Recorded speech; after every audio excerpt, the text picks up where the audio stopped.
এই গরমের মধ্যে কি কেউ বিয়ে শাদী করে? আপনারাই বলেন তো। বহু বছর পর আজকে একটা বিয়ের দাওয়াত খেতে গেলাম, আর সেখানে গিয়ে কি করলাম সবকিছুই শেয়ার করব আজকের এই ভ্লগে। হ্যালো এন্ড আসসালামু আলাইকুম, welcome to my another video. I hope আজকের ভিডিও তোমাদের কাছে অনেক অনেক ভালো লাগবে।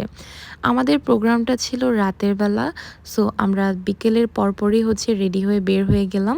আমরা 6টার দিকে বের হয়েছিলাম, আর আমি যাওয়ার সময় আমার কাজিনদের গাড়িতেই উঠে গিয়েছিলাম। আর পাপা, আমার ভাই ওরা আরেক গাড়ি দিয়ে যাচ্ছিল।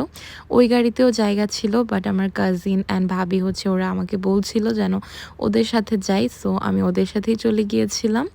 আর সেদিন রাস্তায় অনেক বেশি জ্যাম থাকার কারণে আমাদের ডবল টাইম লেগে গিয়েছিল। যেখানে আমরা 1 ঘন্টার মধ্যে আমরা ভেন্যুতে পৌঁছে যেতে পারতাম, সেই জায়গায় আমাদের প্রায় 1.5 থেকে 2 ঘন্টা সময় লাগে। সো আমরা অনেক জ্যাম পার করে দেন আমরা ভেন্যুতে ফাইনালি পৌঁছে গিয়েছি। আর আমরা রাস্তায় থাকাকালীন ভাবছিলাম আমাদের প্রোগ্রাম মেবি হাফ শেষ হয়ে গিয়েছে, বাট লাকিলি আমরা প্রোগ্রামের আগেই চলে এসেছি।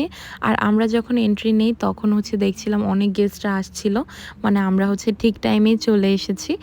তো আমরা এন্ট্রি করেই দেখলাম খুব সুন্দর করে সাজানো আছে। সো আমরা ফার্স্টেই কিছু ছবি তুলে নিলাম। আর পাশে স্টলের মধ্যে দেখলাম আনলিমিটেড কফি দেওয়া হচ্ছে, সো আমরাও সবাই চলে গেলাম সেই আনলিমিটেড কফি নিতে। আনলিমিটেড তো খাওয়া যাবে না, 1 কাপের বেশি আমি এমনিতেও খেতে পারি না, সো 1 কাপ নিয়ে নিলাম। এটাও আমি 2 চুমুক খাওয়ার পর আর খেতে পারিনি। সো আমরা ভিতরে চলে গেলাম, তখনও জামাই বউ ওরা আসেনি। তো আমরা সবটা ঘুরে ঘুরে দেখছিলাম, এত বেশি সুন্দর করে সাজিয়েছে যা আসলে অনেক বেশি আই সুদিং লাগছিল। আর উপর দিয়েও দেখো খুবই সুন্দর ডেকোরেশন করেছে, যা আসলে নিজের চোখে না দেখলে বোঝা যাবে না। ওদের যা যা প্রোগ্রাম হয় সব প্রোগ্রামে আমি অ্যাটেন্ড করার চেষ্টা করি। আমি এই ভাইয়ার বিয়েতে আসতে পারিনি, বাট রিসেপশনে আজকে এসেছি। বিয়ের মধ্যে আসার ইচ্ছে ছিল, বাট আমি আনফর্চুনেটলি একটু ব্যস্ত ছিলাম, সো তখন আসতে পারিনি। এনিওয়ে, এখানে আমরা সবাই একটু ছবি তুলে নিচ্ছি, ভিডিও করে নিচ্ছি, কারণ তখনও যেহেতু অনেক গেস্ট আসেনি, মোটামুটি খালিই ছিল। সো আমরা এখন দোতলায় যাচ্ছি দেখার জন্য যে সেখানটা কিভাবে সাজিয়েছে। বিশ্বাস করেন এত সুন্দর করে সব কিছু সাজিয়েছে। এবার হয়তো অনেকেই জিজ্ঞেস করবে এই জায়গাটা কোথায়। এটা সেনাকুঞ্জে হয়েছিল প্রোগ্রামটা, যেখানে আমি বেশ কয়েকবার আগেও গিয়েছিলাম। সো এই জায়গা সম্পর্কে আমার আইডিয়া বেশ ভালোই আছে। আর সেনা মালঞ্চের মধ্যে ওরা খাবারের ব্যবস্থা করেছিল। সো আমরা খাওয়া দাওয়া শুরু করলাম। আর খাবারের মেনুতে অনেক কিছু ছিল। ফার্স্টে পানি, বোরহানি, কোক দিল, দেন নান, সাথে ভেজিটেবল সালাদ আর মাছ দিয়েছিল। তারপর রোস্ট দিল, যেটা আমি খাইনি, ছোট ভাইকে দিয়ে দিয়েছিলাম। আর এই কাবাবটা অনেক বেশি মজা ছিল, মানে এটা এত মজা ছিল আমার এখনও মুখে লেগে আছে। আমি এই সসটা দিয়ে খেয়েছিলাম। আর সাথে এই মাছটার নাম আমি একদমই জানি না, অনেক অনেক মজা ছিল। আর কাচ্চি আমি যেহেতু একদমই খাই না, সো কাচ্চি আমি একদমই নেইও নাই, কারণ ওয়েস্ট করার কোনো মানে হয় না।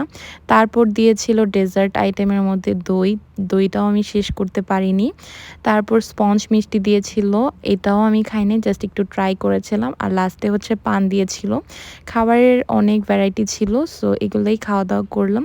খাওয়া দাওয়া করে আমরা আমাদের অনেক রিলেটিভদের সাথে দেখা করলাম, যেগুলোর ফুটেজ আর আমার নেওয়া হয়নি। তারপর আমরা সেনা মালঞ্চ থেকে এখন আবার সেনাকুঞ্জে যাচ্ছি। আর গিয়ে দেখলাম জামাই বউ ওরা চলে এসেছে, আর মাশাল্লাহ অনেক বেশি সুন্দর লাগছিল।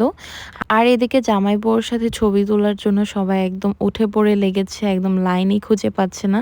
বাট লাকিলি আমি একটা সিট পেয়ে গেলাম, আর জামাই বউর সাথে কিছু ছবি তুলে নিলাম, ভিডিও করে নিলাম। তারপর পাপা, আমি জয়ের ছবি তুলে নিলাম কিছু। আর এদিকে দেখলাম আনলিমিটেড একটা আইসক্রিমের স্টল বসেছে, যেখানে অনেক ফ্লেভারের আইসক্রিম ছিল, বাট সব ফ্লেভারের আইসক্রিম তো ট্রাই করা পসিবল না। সো আমরা সেইখান থেকে স্ট্রবেরি আর ম্যাঙ্গো আইসক্রিমটা ট্রাই করেছিলাম। আগে যদি জানতাম আনলিমিটেড আইসক্রিমের ব্যবস্থা করা আছে, তাহলে হয়তো আমি সব কিছু বাদ দিয়ে শুধু আইসক্রিমই খেতাম, কারণ আমার আইসক্রিম অনেক বেশি পছন্দ। চকলেট আমি একদমই পছন্দ করি না, শুধু আইসক্রিম হলেই আমার চলে। আর এখানে এই ফ্লাওয়ারটা দেখতে পাচ্ছি, এটা আমাকে ভাবি দিয়েছিল। আর ওরা এখানে সব ডেকোরেশনই কাঁচা ফুল দিয়েই করার চেষ্টা করেছে, খুবই সুন্দর ডেকোরেশন করেছে। তো তারপর হচ্ছে আমরা বাসার উদ্দেশ্যে রওনা দিচ্ছি। সো আজকে ভিডিওটা কেমন লেগেছে অবশ্যই কমেন্ট করে জানাতে ভুলো না। So yeah that's it for today. আল্লাহ হাফেজ।